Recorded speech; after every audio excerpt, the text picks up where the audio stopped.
Let's call the Courthouse and Property Committee to order. Commissioner Davis is going to open us in prayer. Father God, we do love you, and I want to thank you, Lord, for this committee. I want to thank you, Lord, for these leaders in this community. Lord, I ask you to bless them, fill their hearts with your Holy Spirit, Father. Lead and guide and direct us and protect us tonight as this weather comes in and as school is out, and Lord, bring us all back in session the next time together. In your wonderful, precious name, amen. All right, any public comment? Not seeing any. All right, need a motion for minutes approval of January 21st, 2025. Move to approve. Second. All right, have a motion and a second. Any alterations or any comments? All right, all in favor? Yeah. All righty. Our first report's a codes report. Don't see her, but you have a really good report in your packet. All right, any questions about that report? All righty. Next is zoning and planning. Chris, step out. All right.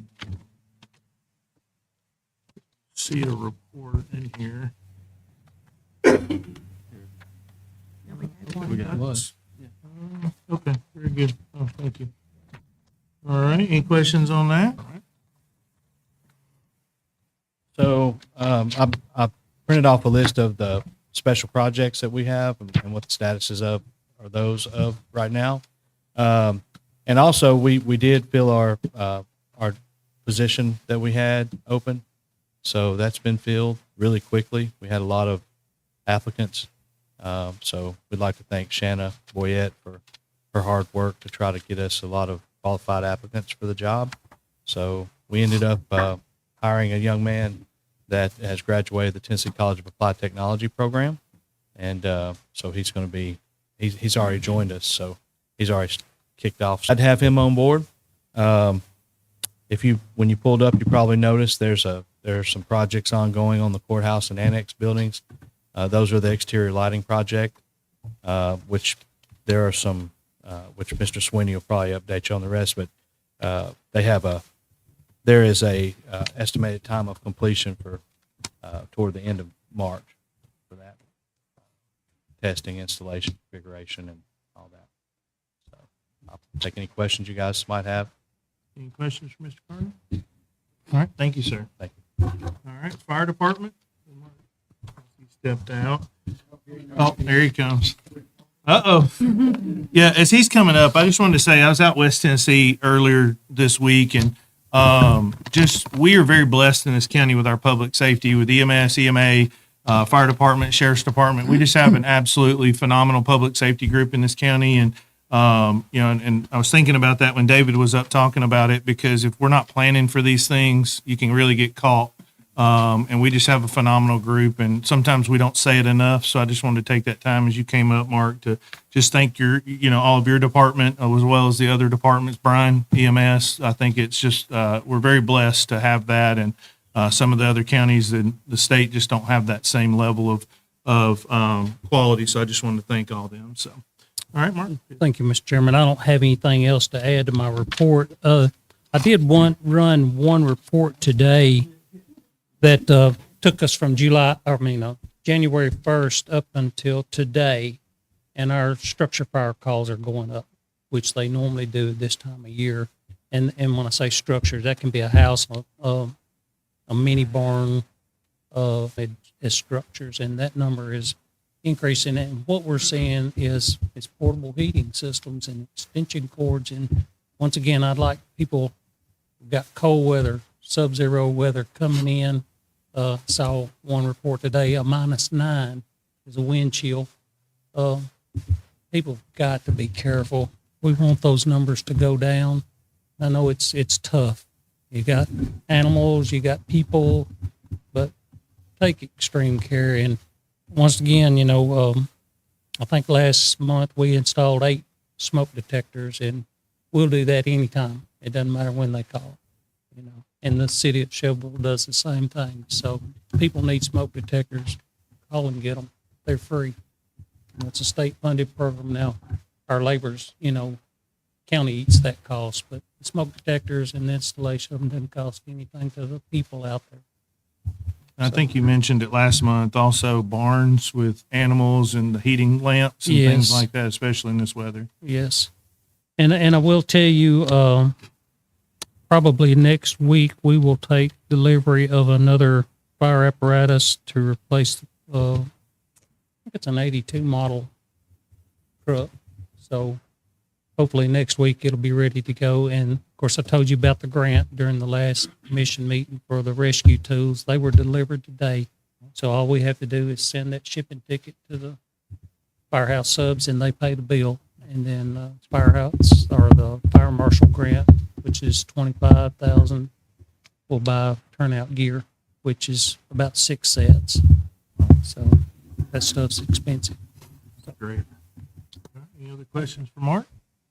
Thank you, sir. Thank you. All right, you have an E911 report in your packet. All right. Media GIS. I believe John's got he got not feeling well, so stepped out, but I believe his report was in there Yeah. for you. And then I'm standing ready for you next. All right. And on to county building projects. So I told you guys last month, of course, I think you have in your packet our regular information on the updates of all the projects going on, but I do have the owner rep with us tonight, and I have Bart Klein from Klein Sweeney Architect. As I was talking to you last month about concern about some of the costs associated with the juvenile and the needing to add the morgue to the surplus facility. We need to understand what that is and how that works and what that could cost. These guys are going to explain the process of what we've been up against, what they've done to try to mitigate cost, and we'll go ahead and give you an idea of what we think these differences would be. Now, that's why it's triggered a study session for the finance next week, a week from today, so that they can look at figuring out if there's a path forward for the funding differences that would be associated with it. But again, tonight's to update and let you guys ask question of the ones that are actually managing the projects. Okay. So I don't know if you want to, how you want to start it. Yeah, if y'all want to come up and then basically give us an overview of kind of where we're at with you wants to go from there. Yeah, so y'all want to ask questions or? Just give us a little overview of kind of where we're at right now. So, about over 4 years ago, we started working on a juvenile facility. We started doing pricing. At that time, the commission decided not to move forward.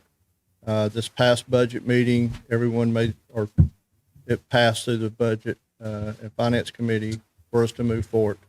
So in that process, we designed plans. The state has come up with a lot of new codes for juvenile facility. It added square footage to the building because we made the decision as a county that we were going to do the camera route instead of the employee route. So we had more girls. We had to separate girls from boys. There was guidelines that had to be met. We originally had the building come back higher than we had expected.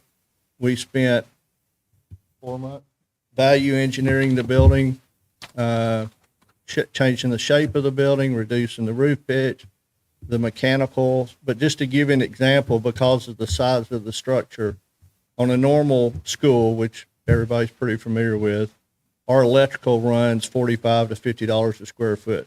In this building, it was close to $125 a square foot. So the MP&E, mechanical, plumbing, electrical, was astronomical. A lot of security provisions were put in. So we have met with Bell's Construction numerous times here and in Nashville, going through the plans, having the architects redesign stuff that we felt we could cut costs without affecting the integrity of the structure for long-term use for Bedford County. So that number has come in. We price cut about $2 million out of the structure, and we're still waiting on some numbers to come back, and I'll let Bart go through that process. On the surplus building, we had close to $550,000 on the construction cost. The morgue was added. That's going to be between $200,000 and $225,000 for that structure. Because of all the requirements to have a morgue, having a generator backup, conditioned space. It's all a completely enclosed structure within the building. So that's where those numbers have come at. The one caveat to that is the proposal that we pushed for Bells was because those two buildings would be built at the same time. We felt like we shouldn't have to pay for additional construction management. And they came back and agreed that they would reduce the construction management cost. And that's how we were sharing the cost on those two buildings. So it's strictly up to. So what was the reason why the morgue is being added to it? Do we have a change in the county policy, or is the hospitals no longer taking? The hospitals are no longer taking.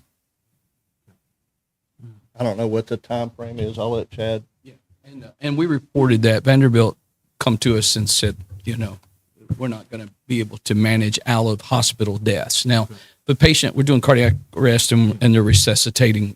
They are managing those, but there's a lot, and it's climbing, as you can imagine, out of hospital deaths. And so those cases are, is it averaging a couple a week?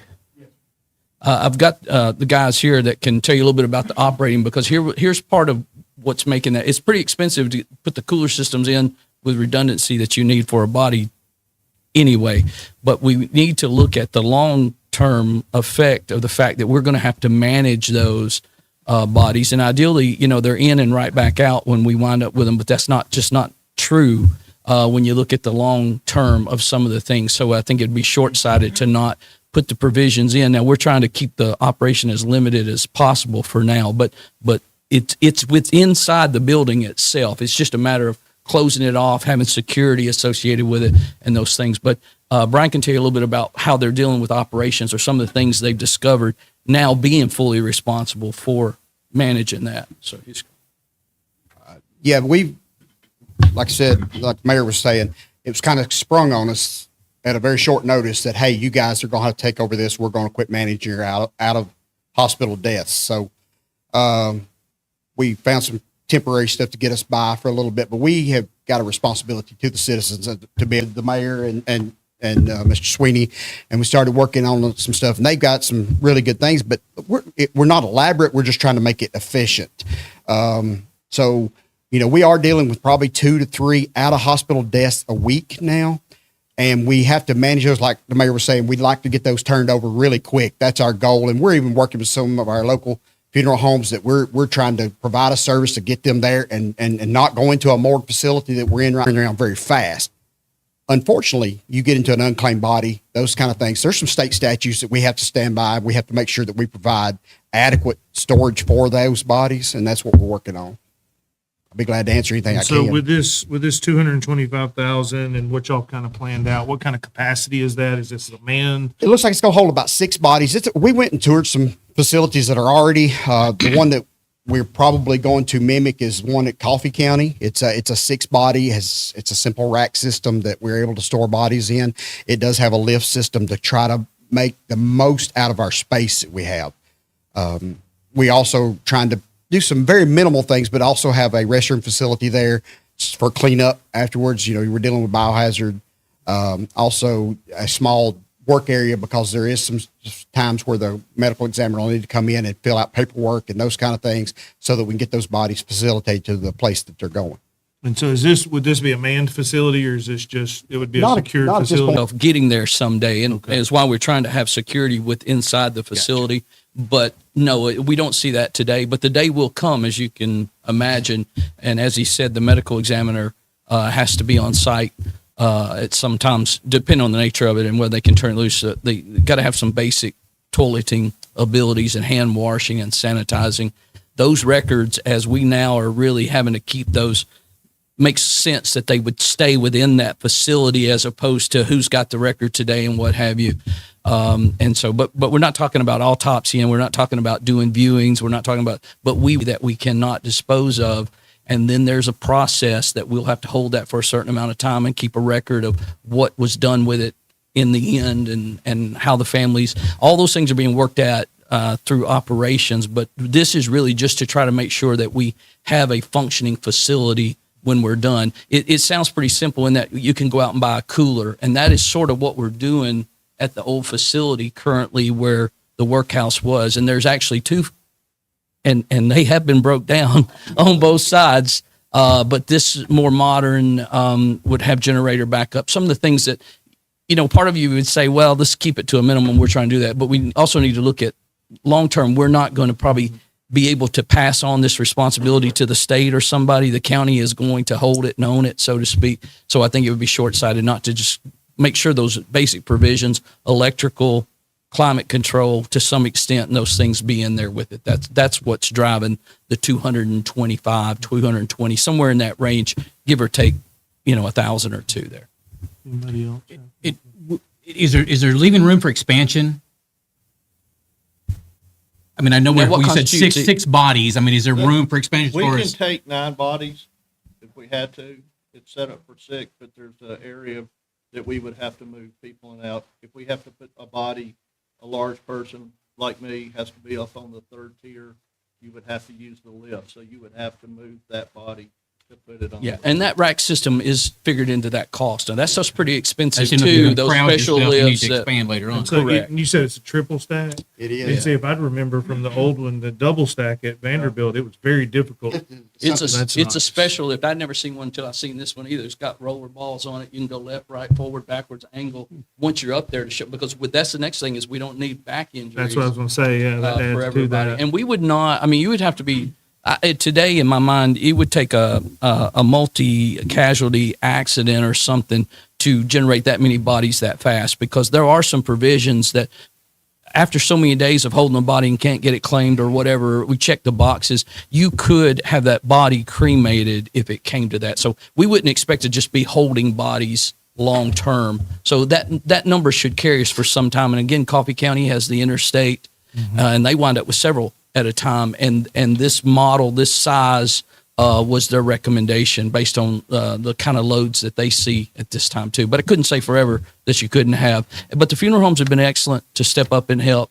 I'm sure in a true situation such as that the hospital that we could get some relief from somebody. I just think it would be short-sighted to maybe think about a 2-tray, kind of like the old hospital. And there's lots of problems with that old style system. This would be the more modern way to do it. But it would include, it's expected to include the equipment as well as adding the bricks and mortar and stuff. Any other questions on that particular project? So, and then on top of that, we're going to need to add up to 225,000 Yeah, 550 plus the 200. plus the 2. We're waiting on a couple of prices to come back, but 200. 100,000. Yeah. And so we're looking at needing to possibly amend 210, 220,000, That's depending what on I what was that. driving at. Correct. is how Yeah. much we're So gonna we'd have be to looking at add. an amendment for that project somewhere in the $220,000 range, give or take 1,000 or two. I would like to add one thing. This is kind of new. A lot of counties are getting hit with it from the hospitals now. So the last 120 days going through this process, calling the state, what requirements they don't know. So I would say in another year after everybody's had to go through it, those are going to change the requirements and the codes. And right now we're not having to really deal with that. We do have to have a bathroom. We have to have a meeting area because you're going to have people that are going to come view the bodies. We have to have a filing cabinet separate for that, and we have to have a safe for personal items.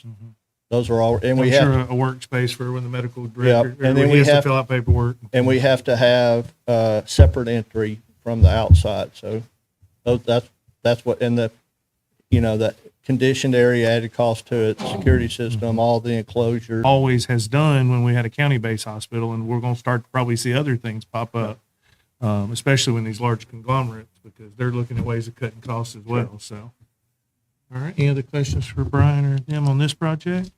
All right. I guess let's redirect back to the juvenile Yeah, center. now we're ready to talk about juvenile. And again, of course, he knows our journey, but I have the architects here, and I think that'd be well served to let him talk to you about what he had to go back and redesign, look at, and what he sees as driving the factors that's causing us to find ourselves here.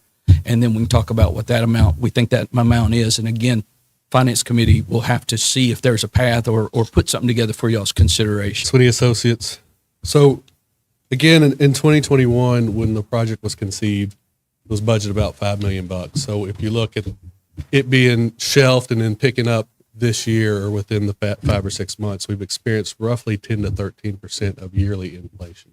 You guys know that from when you buy milk, you see the cost of gas. I mean, it's just what it is. So if you take a building and say $5 million for this much square footage and you add 46% to it, you basically increase that number to the $7-8 million range really quick, just with inflation. Below it all, what's going on with the state, they're redoing their children's services across the state. So they're writing new regulations. So some things that came up is your outside requirement for outdoor space, your isolation rooms. So that added roughly 600 to 800 square foot to the building to get it there. And then because the building is a smaller building, 11,000 square foot, you're getting a higher cost for MP&E and structure. So when you build a school or something of 80 to 100,000 square feet, you get a cost savings because you're building so much.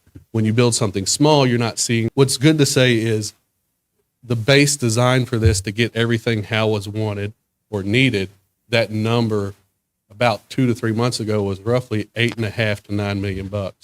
And so we've gone through what is called a value engineering phase where we look at everything down from the fixture on the wall, the requirements for the structure, the requirements for the safety, the requirements, to the exterior materials. And we go back and forth with the one, don't give you a building that does not perform per the program or that lasts the full roof, which may save $20,000, but then make your roof not last as long as something we wouldn't want to accept. But however, maybe we don't need a larger vestibule. We can reduce the size of the lobby. So we went through those value engineering tasks, and that brought us down to roughly the 7.2 number, which includes some contingency on top of that to 7.344. So that is the journey of the juvenile facility. And I actually started working on that. It was the first project. I actually worked with Linda and Jeff when it was looking at your existing facility, I think in 2019. So there we did a study to say, how do we take that facility and bring it up to speed? And it was so expensive to get it there. You're basically building yourself out of the use. And so I've kind of been involved as the iterations have gotten here, and it's been a long conversation to get here, and you're finally here. Unfortunately, you've basically experienced what most municipalities experience is we see a need 4 years back. We want that need to be fixed, but yet we got to fund it 4 years later, and we're always fighting inflation. So just as a refresher, it was around 6 million, correct, that we passed? Let me strip down for Okay, you go what amendment it would be tracking based on this. It's about 2 million over what we targeted originally for the project. Now with a $400,000 contingency, or maybe it's 2.1 and a contingency of 300,000, but basically you're looking at 2.4. Okay, is where the latest information suggests. Again, and I've already spoke with finance department about, well, however they look at this, we'll make sure they're separated out. You guys can vote them up or down individually or however you want to do it. But they got to figure out if there's a path. And that's what study session will be for prior to the finance committee meeting. But again, no matter what happens, it'll have to go to the commission to go. But we really can't go much further with the project without everybody deciding and understanding what that cost would be for both the morgue, 220,000.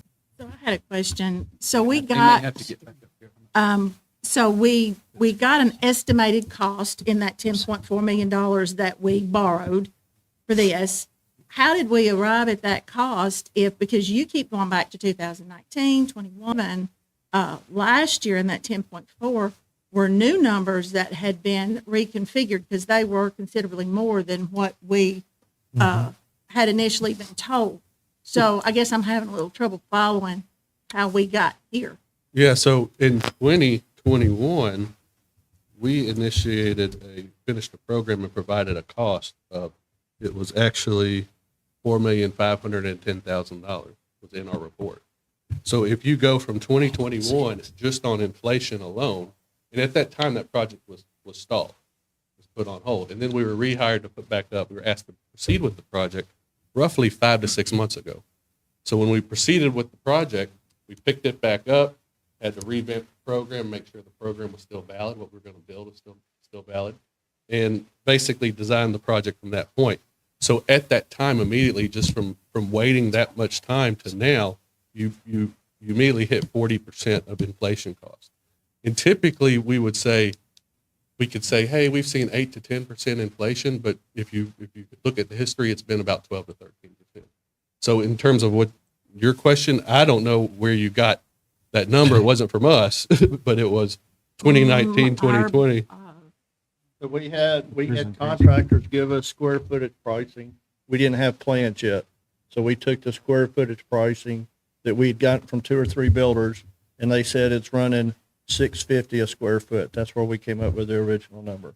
Then when we came up with the design, we had to add square footage, almost, was it 800 square feet to the structure. So it's just been a multiple number of things. So the number is 7.2. Bales has a $134,000 contingency in their number, which is split 80-20 on the savings, 80% to the county, 20% to Bales. I asked for another $100,000 contingency from the mayor because we've made so many changes through value engineering that won't have final construction drawings for 2 more weeks. And so we've made some changes. One of them was to the mechanical. We're waiting on the mechanical engineer to says, he said, I agree with what you're wanting to do, but I need to study it to make sure it's a viable change. So that is a owner contingency. 100% of that comes back to the county. But we're trying to get numbers prepared for you. So that's where the contingencies lie. I can talk a little bit too. So, and we deal with this in just about every municipality. So construction is a moving target. Anybody knows construction and budgets, and it's just always moving. Right now, I mean, since the tariffs have been mentioned the last 2 weeks, we were receiving emails, Monday that, hey, this is going to affect project costs. So honestly, the wind can turn one way and the other, and project costs can move. And so when you ask someone early on, without having a design done, without having this done, all they can do is go off of what the current market is saying at that point in time. Current market changes daily, and so everybody in your position or in positions that have to look at budgets, they always want to hold to a budget number for something that is so volatile. And really it's managing expectations and managing costs is really what the outlook is for the team, because everything costs on is if there's a shortage on steel, if there's a shortage on wood. Right now, we're going to see probably a 10 to 12% increase in steel in the next 60 days. If wood happens in Canada, and then we all go to Southern Pine, you're going to see the wood industry go up like it did in COVID. And so that's just what we deal with. And so it's really hard to hit a moving target. Well, I fully understand that part of it. I guess for me, I'm disappointed in the fact that we took construction costs and we didn't really talk about the planning phase of what that was going to look like. And here we are, borrowed $10.4 million, spent the money, and now it's not going to work. And so where does that leave us financially as a county to come up with the funds that's going to finalize out 2 projects that were supposedly very important to the county? And I just don't know how that's going to wash. And just as a reminder, when did we approve that? It was around 6 months ago. Do you remember that date, Mayor?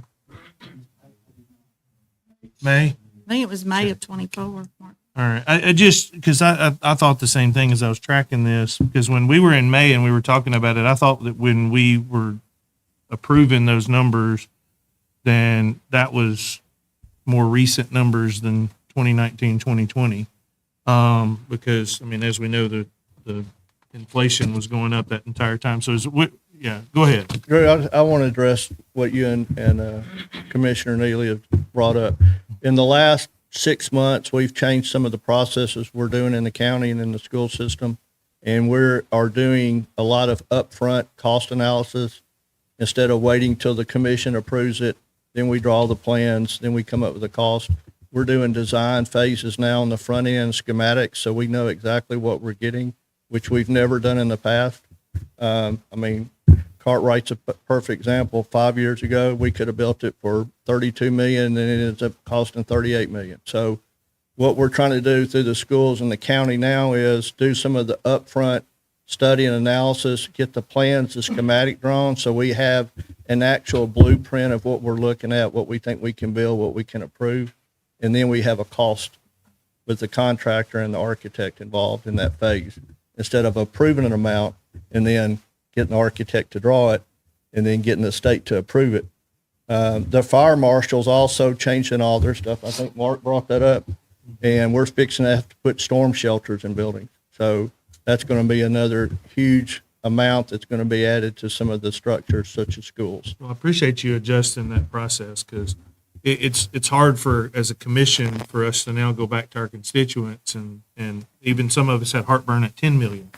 Now you're saying that whole project's going to be 12.5 million. And, you know, it's going to be hard to digest that going and talking to constituents to say, hey, we didn't really approve the right number. Now we've got to go back and try to find 2.5 million more. I don't envy the finance committee because they'll have the hard part of trying to find where that's going to come from. Yeah, this that also included Liberty. I don't remember now exactly what the amount was, but that was. And here's the problem that goes with government: you got to approve the money before we can spend the money, and so. You know, we can't go out and hire them and have them build it and then come back and tell you guys what it costs. All we can do is you have the experts. We have to do as many of the processes prior to. Well, agreed, but you have to spend money, your architect and all those things. And again, you got to approve that before we can do it. And so we've been doing that a lot lately. So we just got to be very careful that when we go to the commission floor, that we're being told as close to it. I understand inflation happens. I understand changes happen. Mm-hmm. But when we see a fluctuation of $2.5 million, that's we have to justify that. I don't think anybody's happy about that number. Agreed. And again, The only thing we spend is for the school. That's a portion of that was spent for Thomas. Yeah. Oh, yeah. And then Liberty. so those funds are still sitting there. Not Liberty, just Thomas. Okay. Yeah. So the funds are still sitting there, except what's been expended for work that's already been done. That was agreed. Because we are spending money up front that maybe we shouldn't be or don't have, or we don't know where that money's coming from to do these processes, only to find out that we can't afford the project at the end of the day. Most school So- projects have been like that too. It's all right. It's a There are very lot of them that are difficult. that way. Yeah, that's why we cut off wings and done all kinds of things in the past to try to. We're trying to keep the projects intact and make sure that you know what you're up against. So we didn't move on with the project once we realized that there's going to be a shortfall. So Yeah. that's coming to you. You have the information. Finance committee will look at that to see if and what pass would be there with. Yes. Yeah. 345. Yeah, and I know with this one set, the sun shines out, but I would encourage you in future, we need to have study sessions after 5 p.m. because we've been commissioners to get there. I'm going to be scrambling to try to get there, and I know several of the other commissioners as well. 3:45 may be convenient for some of the employees, but for us that's got to be able to be there and digest some of this, I think we need to have it after 5 for our public to be able to be present, to be able to put some comments in on things like that. So, all right, any other questions? Yeah, real quick. Are we able to get a more detailed layout of the juvenile center showing the increases, where the increases came, why the increases came, something Yes, written well, down? I think we have in a that? presentation on the 25th, so we Okay. can put that in the Can we get that slideshow. before Yeah. so we can go over Yeah. it? Just We can give you a printout of all Okay. the value. That'd be great. So you can see that. We can send you the document showing the plan. I think we presented that at the finance committee a couple of months ago. But we'll be glad to. just to say this is where the increase came. This is why it's more expensive. That just a more detailed layout than what we have right here. Yes, the changes, why absolutely. we are making changes, that kind of stuff. Yeah, I think the big thing is it's really inflation in the bid. And so, you know, at the end of the day, it's not a fun task, and I think you're there now, you know, managing the process. Unfortunately, you approved a number before you got a number, and that's what happens sometimes. But feeling a need, it's hard to do in the municipality. Anybody else have any questions? Thank you for coming down. It's definitely nice to have the insight of this, so thank you so much. All righty. Find my agenda again. All right, so, go ahead. No, go ahead. Mr. Sweeney, on the community middle school concession drawings, I'm sorry? the concession at community middle school, Yes. how's that coming along? It got completed this week. We've already started doing the cost. We've sent a letter to the state fire marshal for an acceptance, which is just a process. But we're planning on starting that site next week. We started Cascade. We poured the slab 2 weeks ago. Rain killed us. We started framing on Thursday. We roofed it on Saturday. When is that? I had somebody ask me, when is Cascade going to finish? I'm hoping to have it finished by the middle of April. And does that have like a breezeway through It the middle? does. Is that It's got the a 10-foot entrance? breezeway. The bathrooms and the ticket are on the left. The concession and store, seen it. Yeah, I was out there for basketball games on Saturday. It's looking You nice. saw us roofing then. Yeah. Well, How thank about the LED lights? Have they started anywhere The yet? 24th, 24th. as long as weather cooperates. 30-mile-an-hour winds, rain, and 12-degree weather don't help. Snow. Snow tomorrow. All right. We do have the lights here, though, so that's a plus. Sweet. All right. Any other comments on the reports? All right. Comments? All in favor? All righty. Doesn't look like we have any other reports. On to the tree assessment. Back to you. Yeah, poor trees. Yeah, and I think we sent the report to you, We didn't we? did. Immediate concerns that he expressed with some of the dead that was in the top, and was concerned that it could fall out and hit somebody. So we had just that work done. Nothing else has been done. When you read that, and I think the answer to these things, but there's a lot of work ahead. It is a little bit disturbing that the tree may not. It's going to be a lot. It reads to be a lot of work, and it's probably not going to be able to be saved in the end. And not that it has to That's come the big down. oak, right? Yeah, it doesn't. Not. I didn't read it to be that it. And talking to him, that it would be something that you necessarily had to take down tomorrow. Now, they were concerned about that if the middle had been hollow, but I think they decided that part was okay. But just the condition of the tree in general and some of the other things it's exhibiting, we can do some aggressive work to it to extend its life. But I think if you read in there, you'll see it suggesting that, 5 or 10 years, and you could be thousands of dollars for that. And again, in no way am I suggesting that we should just remove the tree tomorrow. But I'm just saying, I think we need to look at that close. I think the magnolias in general were reasonably healthy. There's some pruning stuff needs to be done. Makes sense. I think the two trees down on the end, one was maybe a maple and one was a pear tree of some kind. I think the recommendation was that they're probably better served without them. They're not good trees to have. And one's got quite a bit of damage. And the other one is I thought it was a Bradford pear, but I think he named some other pear. But you know how those are bad about splitting and breaking. I'm surprised that it's not split before now. And so he thought, just for concern about hitting somebody's car and some other things, that in your long-term plan that you might want to look at something different for that part.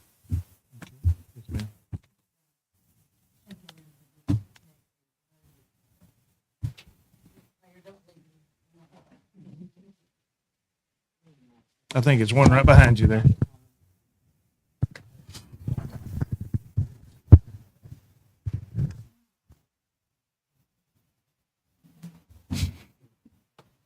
That would have been too. I was waiting on that. I've been worried about these trees for a long time. So, but there's one, and I'm mixed up on my corners.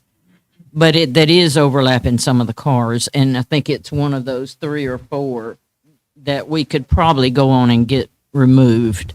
But could we get some estimated, just ballpark, not lock it in, but just ballpark figures for how much? Yeah, this report that we paid for is what sets up for somebody to tell To you tell to you come now. and do it. Because we had a couple people come, and they all had different ideas about what you ought to do or not do, and the price was all over the place, and we didn't feel that we knew how to direct them. So Okay. that was, and particularly everybody expressed concern that big tree needed to be looked at. And But so maybe at that was least done. start on it in this year's budget with a. Yeah, what we did by cutting this wood out, and then if there's something we can do in the spring that's minimal cost, I mean, I don't mind, because we want, I would assume everybody wants the grounds to be refreshed where it can, practically speaking, not millions of dollars to do it. So there's some simple things I think that we can go ahead and be working on. I know Mark Clanton and Highway Department has agreed to help us with some of that kind of just general work around here. Now, to are kind they of get able to, prep. if we're going to take To pay, my understanding is we have to pay somebody to do that, because the one tree that did Liability. get took down, the highway department does not actually have the equipment for it, and they use a third party to do it if they know they're going to take the tree down.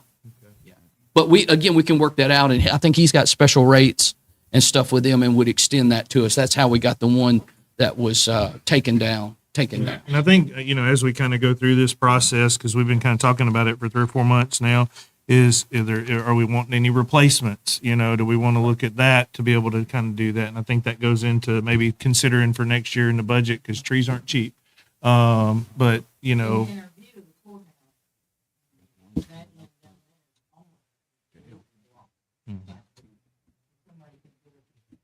Yeah, and those are a couple of the trees that are suspect to be removed. Yeah.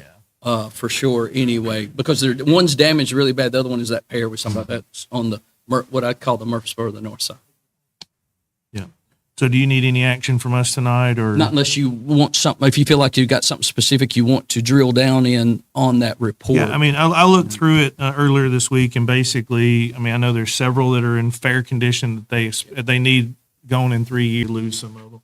I think probably some of those we need to go ahead and, I mean, just like you're saying, we need to probably remove some of those that are not necessarily historical trees. They're just, ones that got planted. But And we can look and figure that out, particularly at budget time, if you want to target and just make a number. So we want to commit $2,000 a year to go toward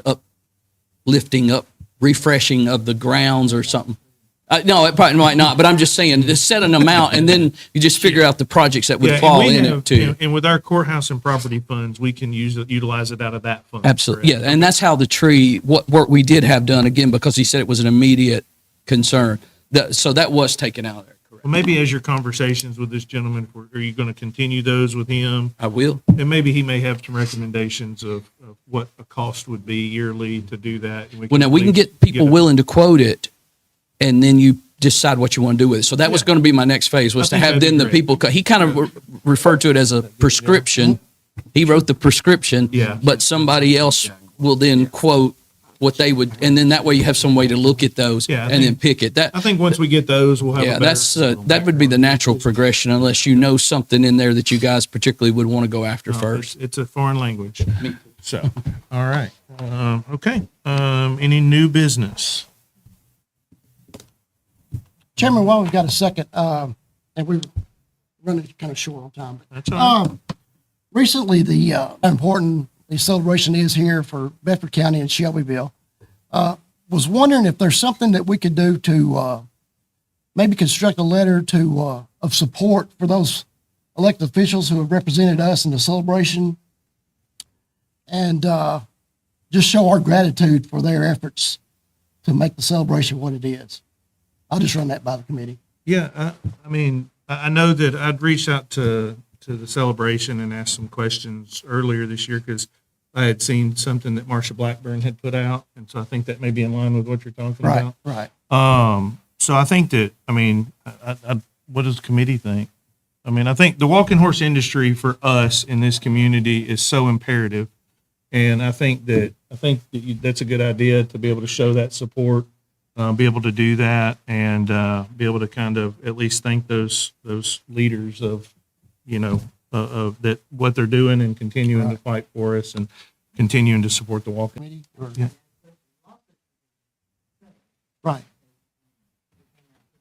Right, exactly. That's why I'm saying to send that letter of appreciation, because they really did their work. And I know there's some federal legislation right now that there's some turmoil between the Biden administration coming out and the Trump administration, and with several other, they've been kind of fighting for that. So I think all that could be included in that, just to say thank you for the support that they're doing for the walking horse industry. Is that kind of what you're thinking? Yeah, just an idea. All right. Anybody else? I'm good with it. All right. Well, you want to put that in the form of a motion? I'd make a motion to, and I guess we could send it to the commission, maybe, to get all signatures on that letter, and show our support for those lawmakers. And are you willing to put that together? Sure. All right. So I have a motion on the floor to create a support letter. Second. Any discussion on that? All right. All in favor? All righty. All right. Any other new business? Any announcements? The only thing I'd say is thank you for the different entities that came today to kind of speak on different projects. Appreciate y'all being here. I know it takes a lot out of your day. No other announcements? Motion to adjourn. Motion to adjourn. Oh, sorry. Yes, sir.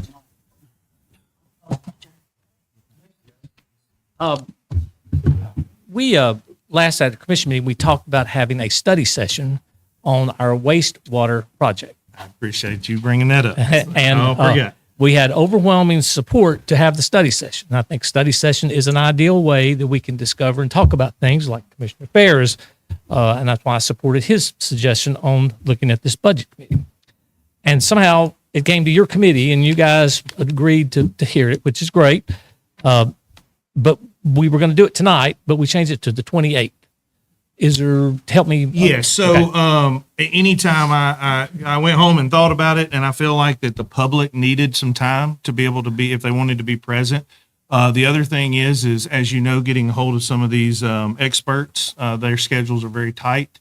And so I wanted to make sure it was at least 2 weeks out to be able to give plenty of proper notice for those individuals. For my schedule and many of the others on the committee, that was the time frame that would fit, as well as we have several experts that are going to be coming that night to discuss, kind of break down different sections of that. And so we just wanted to be able to give the public enough time. If they wanted to be present, I'll give them plenty of time to talk. As you seen the other night, we had several people that were very passionate about this, and I want to give them their opportunity as well during that. And I felt like that trying to. Fine. As you go through this on the 28th, and based on you've talked to people, you're going to have people here. So do we have an agenda? I'm just trying to, I want to know what we're going to go. Do we have an agenda? Do we Yes, have a format? I will be submitting an agenda to Suzanne. I'm waiting on a call back from 2 experts that are looking to be here.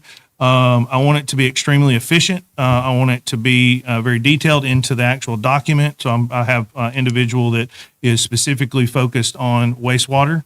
And Well, we're going to talk about waste. This is we're requesting. I understand. Again, we're going to be talking about different pieces of this because unfortunately that document goes way deeper than just an authority. So with that, we're going to talk about a lot of different pieces that are associated with that. Mr. Fair kicked it back to me, and I feel like that now that we're going to have an opportunity in a study session, we're going to study the document, and we're going to study the pieces of the document. And so, again, I didn't create the document, but we're going to make sure that we thoroughly vet each piece of that because this committee is going to be tasked at the end of that to make a favorable or unfavorable recommendation back to the commission, and I want them to be as thoroughly informed as possible, as well as the public to be able to do that. We're not going to ram this through. We're going to take our time. We're going to go through it line by line, and we're going to make sure that that document is either recommended or not recommended. What document? What document? The wastewater authority document. Okay, so we're asking for a wastewater and form this authority so that we can then create the authority. But we're not creating the authority. We're just asking for permission to do that. Completely understand. Okay. So I want everybody to understand that's out there thinking that we have had these discussions that we are building a wastewater plant and we're going to run water pipes through people's property through eminent domain is not what we're talking about. What we're talking about is getting permission from the state to give us the specific permission so that we can then put our authority together as a team. So it's not like we're going to make a decision if we're going to have a wastewater authority at this special session or even at the commission meeting if we vote for it. All we're asking for is the permission so that we can start a discussion, so we can have workshops, so we can have a year-long process, however long it takes in there. Now, there's 2 reasons why this is critical that we do this. And one is our natural resource process with the governor's special order 109. It is specifically mentioning wastewater in there as a pollutant, as a contributor to the Duck River and the Duck River watershed. We're going to have to deal with wastewater eventually in our watershed sooner rather than later. And wastewater's most basic definition is it's been used and consequently contaminated. Just because it goes in the ground doesn't mean it's all crystal clear. It all migrates through the streams, through the tributaries, through the creeks, into the Duck River. And the governor is spending $100 million to put a plan together. And if we don't have an authority and if we don't have a plan, we're going to end up with their plan. Yeah, and Mr. Vick, and I appreciate your passion on this, but it is not on the agenda for tonight. Not good. It is on the agenda for the 28th. Great. So I just want to make encourage sure you we have a no, fair absolutely. hearing and everybody's out there and we have an agenda and it's Mm-hmm. not veering off into these crazy conspiracies that we've already built a waste plant. And Well, the commission put it in my lap to make sure, in this committee's lap, to be able to study it. That's all I'm And I asking. promise you Fair we'll hearing. study it. Thank Great. you. All right, motion to adjourn. Yes.